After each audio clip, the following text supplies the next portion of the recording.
여러분 안녕하십니까. 저는 독일문제연구소 소장 김동명 예비역대령입니다.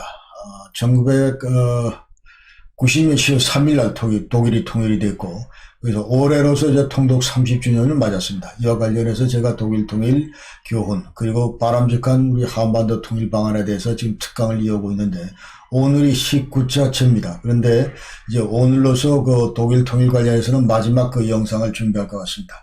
그래서 오늘은 이제 우리 한반도 통일해 주는 그 교훈, 그리고 시사점, 여기에 대해서 이제 말씀을 드리고, 그리고 다음 시간부터는 이제 바람직한 한반도가 통일 방안으로 넘어가겠습니다. 이 교훈과 시사점을 말씀드리기 전에 먼저 여태까지 그 18편의 영상에 대해서 간략히 소개를 드리고 교훈과 시사점으로 들어가도록 하겠습니다. 1편에서 4편까지는 독일 개관 역사, 그리고 동서독 분할에서 분단까지를 짚었고, 그 다음 5편, 6편에서는 독일 문제와 한반도 문제를 비교했습니다. 그리고 7편에서는 이제 동구권 몰락, 그러면서 어떻게 동소냉전이 와해됐는가를 소개를 드렸고, 그 다음에 8편에서는 동독 탈출 문제, 그 다음에 9편에서는 이제 1989년도에 대규모 동독 주민들이 헝가리 소독대사관, 체코슬로바키아 소독대사관, 그리고 폴란드 소독대사관을 통해서 이제 탈출을 감행했다는 거. 그 다음에 10편에서는 1989년 5월 7일 날 지자체 부정선거가 있었는데, 여기에 이제 분노한 동독 시민들이 거리로 쏟아졌고, 이러한 시위가 9월 4일부터 라이프치히 몬탁스데몬스트라치온 여기에 이제 연계가 됐고, 그래서 결국은 동독 몰락을 자초했다, 이런 말씀을 드렸습니다. 11편에서는 1986년 가을 동독의 무혈 평화 시위를 소개를 드렸고, 그 다음에 12편에서는 이런 가운데 이제 제야단체가 나타나고, 또 야당들이 새롭게 결성이 되고, 또 기존의 사통당 이중대가 어떻게 사통당과 등을 돌리고 공산당과 등을 돌리고 하는 문제, 그리고 나서 공산당이 어떻게 몰락하는가 하는 과정을 소개했습니다. 그 다음에 13편에서는 1989년도 11월 9일 베를린 장벽 붕괴 과정을 보여드렸고, 그 다음 14편에서는 이제 동독 공산정권 붕괴하면서 나타난 여러 가지 현상들, 그리고 비밀들, 이런 것들을 여러분에게 보여드렸습니다.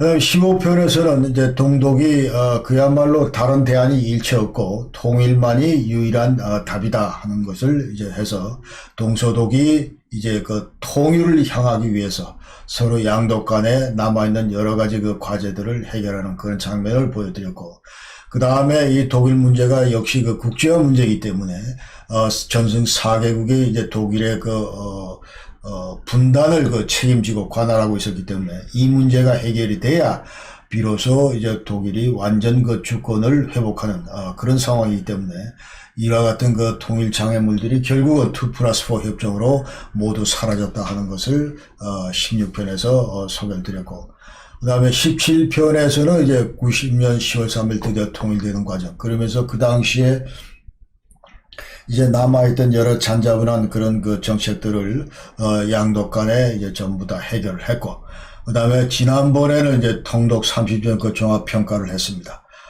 그래서 지금 현재 어떻게 해서 동서독이 통일이 가능했는가, 그런 얘기를 했고, 그 다음에 앙겔라 30년 종합평가를 한 다음에 앙겔라 메르켈 체제가 어떻게 가능한지, 동독 출신 앙겔라 메르켈이 어떻게 지금까지 16년 동안 장기 집권을 할 수 있었는지, 그런 얘기를 했고, 또 아직도 제대로 잘 안 되고 있는 게 이제 경제 통일이고, 잘 안 되고 있는 게 사회 통일이고, 이런 건데, 이런 것들을 위해서 지금 현재 정부가 준비하고 있는 그런 사항들을 잠깐 소개를 했고, 그 다음에 사회통일 관련해서도 아직도 많은 동독 주민들이 지금 고위층에 진출을 못하고 있다, 그런 것도 맞물려서 지금 현재 페기다 운동이라든지 아니면 지난 2017년 총선에서 3.15 부상한 AfD, Alternative Deutschland, 이런 정당이 등장하게 된 그런 배경과 서로 맞물려 있다, 이런 얘기를 이제 했습니다. 자, 이제부터 이제 교훈과 시사점에 대해서 말씀을 드리겠습니다. 근본적으로 전체적인 차원에서 우리가 이제 독일 통일의 그 한반도 통일을 주는 그 기본 시사점 얘기를 할 때 저는 그 독일의 어제는 우리 한반도의 오늘이고 또 독일의 오늘은 우리 한반도의 내일일 수 있다고 그렇게 생각을 합니다. 그래서 분단 당시의 그 동서독 관계는 우리 남북 관계 그 분단 관리에 좋은 교훈을 준다고 생각을 하고 그 다음에 1990년 그 당시 그 통일 이후에 그 독일 통일의 형태, 성격 이런 거는 장차 우리 한반도 통일도 어떤 형태로 나가야 되는지 어떤 성격을 띠면서 발전해야 되는지 이런 데 좋은 교훈과 시사점을 준다고 생각을 합니다. 그리고 지금 통독 그 30주년을 맞았는데 이제 모든 분야에서 전 분야에서 동서독이 통일 과정을 거의 완성을 시키고 있는데 이렇게 그 통일 과정을 겪으면서 여러 가지 후유증도 생겼고 그 다음에 여러 가지 그 교훈도 지금 얻고 그렇게 했기 때문에 이런 것들이 결국은 우리 한국 정부가 앞으로 그 분단을 관리하고 그 통일 정책을 수립하는데 여러 가지 그 교훈과 시사점을 준다고 생각을 합니다. 예컨대 이제 외교 안보 분야에서는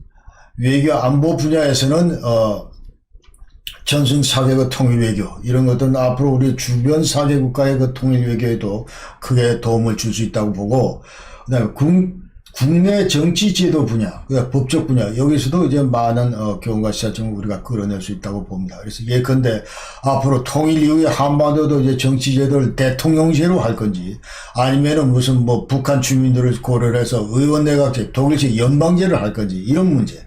그 다음에 정당과 그 선거제도 문제, 그 다음에 어떤 형태로 어떤 북한 주민의 그 이해를 대변할 수 있는 그런 정당이 나와야 되기 때문에 또 우리 자유 선거체제에 지금 익숙치 않은 북한 주민들에 대한 어떤 이런 새로운, 그런 선거제도 관련해서, 노하우도 필요하고, 그 다음에 수도를 예컨대 이전하는 문제라든지 또 북한 수뇌부들에 대한 어떤 이런 과거사 청산 문제, 그 다음에 엘리트를 어떻게 충원할 거냐 이런 문제들도 여전히 독일로부터 우리가 많은 교훈을 끌어낼 수 있다고 봅니다. 그래서 동독 같은 경우는 아까 말씀드린 대로 지금 이제 고위층이 하나도 없다 하는 건데 자 갑자기 제도가 서독 제도로 바뀌면서 근데 충원하다 보니까 지금 이제 서독의 엘리트만이 들어갈 수 있는 그런 구조가 돼 있다는 것이죠. 그러니까 동독 같은 경우는 이제 공산 체제 하에서는 여태까지 당 간부 중심으로 전부 움직였기 때문에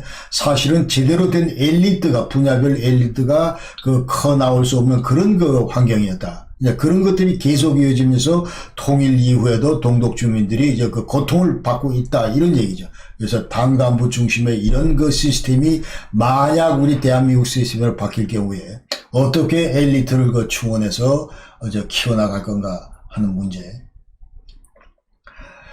그 다음에 경제 분야에서는 마찬가지 이제 동독 제거에서 많은 시행착오를 겪었는데, 자, 이와 같이 이제 북한 재건 전략에서 우리가 어떻게, 독일로부터의 노하우를, 우리가 끌어낼 건지 하는 문제. 그 다음에 동독 경제 침체, 북한 경제 회생 방안, 이런 거 관련해서 또 엄청나게 많은 통일 비용을 쏟아붓습니다. 예컨대 2013년까지 통계밖에 없지만, 그러나 매년 한 1000억 유로 가까이 이제 독일 통일 비용으로 이제 쏟아붓다 하는 것이죠. 그러니까 이게 우리로 치면 한 150조 되는데, 독일 그 당시에 GDP 한 4% 정도 되고, 근데 이렇게 엄청난 통일 비용을 쏟아부었는데, 이 통일 비용 자체가 이제 한 50%는 동독 주민들 살리기 위한 사회부장 제도로 전부 들어가고, 예컨대 이제 연금을 준다든지, 무슨 이 실업 수당을 준다든지, 이런 데 들어간 돈이고, 나머지 50%가 이제 인프라스트럭처 닦고, 경제 활성화하는 대책 이런 데 들어갔다 하는 것이죠. 그러니까 앞으로도 이 한반도 우리 통일 관련해서 통일 비용을 어떻게 조달할 건지, 이런 문제. 그 다음에 국영기업의 민영화하는 문제.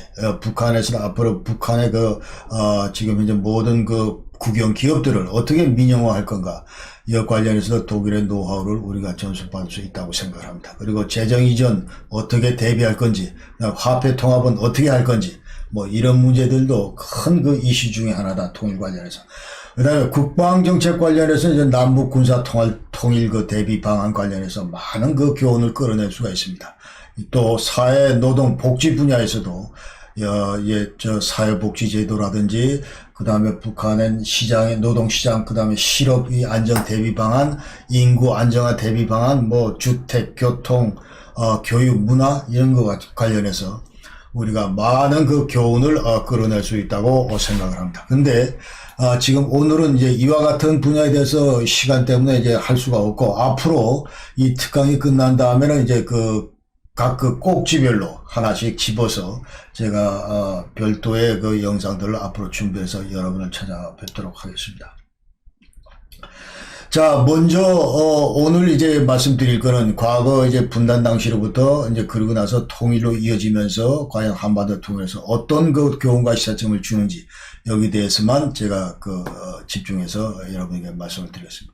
앞으로 한반도 통일도 독일식 모델로 이제 무혈 평화 통일을 지향을 해야 되겠다, 이 얘기입니다. 그러니까 독일도 지금 피 한 방울 흘리지 않고 독일 스스로가 전부 동독 체제가 무너지고, 그 다음에 동독 주민들이 그 평화혁명을 일으켰고, 급변 사태가 생겼고, 동독 공산체제가 그대로 붕괴됐다. 그 다음에 동독 인민의회가, 우리 지금 국회인데, 여기서 이제 기본법 23조에 의한 흡수 통일을 결정했기 때문에 피 한 방울 흘리지 않는 그런 통일로 이어졌다 하는 것이죠. 그래서 앞으로 우리 한반도도 만약 이런 전철을 받게 되려면은 우선 북한 공산 체제가 저절로 와해돼야 된다. 그리고 이제 자결권을 갖춘 체제가 등장을 하고, 또 북한 주민이 자나깨나 한국 사회를 동경하면서 무혈 평화혁명 주도 세력으로 부상을 하고, 그러고 나서 급변 사태가 났을 때 북한 지도부가 무릎을 꿇고 한국에 스스로 복속하는 이런 상황이 와야 이제 피 한 방울 흘리지 않는 그런 통일이 될 거다 하는 것이죠. 자, 그런데 이와 같은 가능성이 재현될 그런 한반도에서 재현될 가능성, 이거는 제가 볼 때 거의 희박합니다, 지금 현재.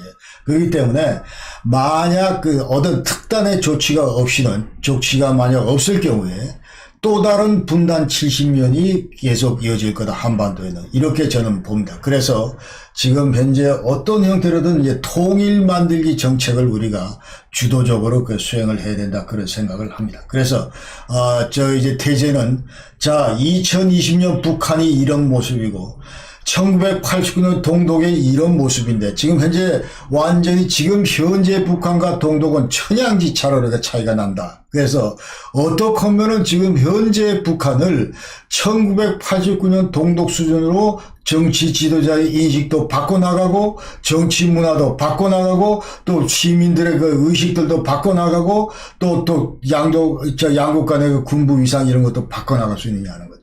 지금 현재 89년 동독과 2020년 북한은 천양지차다. 이런데 어떻게 서서히 우리가 분야별로 이렇게 채널별로 바꿔나갈까 하는 것이 앞으로 우리 대북 정책의 전략적인 목표가 되어야 된다, 이런 말씀을 드리고, 자, 두 번째